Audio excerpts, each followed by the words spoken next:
In the quiet town of Bethlehem, a child named Jesus was born to Mary, a simple maiden, and Joseph, a humble carpenter.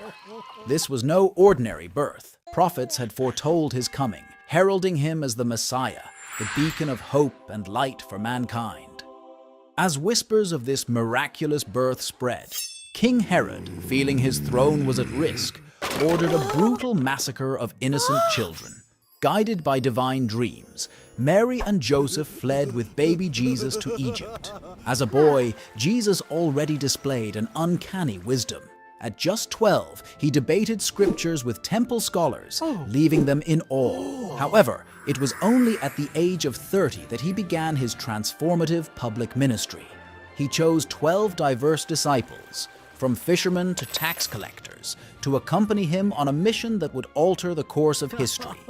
The miracles he performed were astounding. He healed the sick, gave sight to the blind, turned water into wine, and even raised the dead, proving his divine power. His teachings, rooted in love, forgiveness, and faith, drew massive crowds. He spoke in parables, using simple stories to convey profound truths, making the divine relatable. But his rising influence was perceived as a threat by religious leaders and the Roman establishment.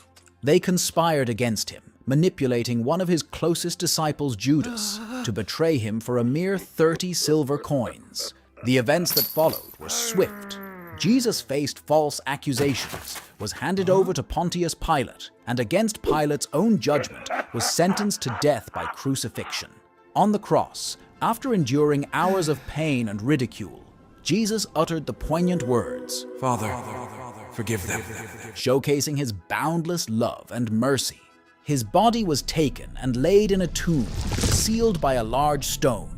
3 days later, the tomb stood empty. Jesus, resurrected, appeared to his disciples and many others over 40 days, reinstating his teachings and emphasizing the importance of faith. He then ascended to heaven, but not without leaving behind the promise of the Holy Spirit, a divine guide for all believers that would later become the bedrock of Christianity.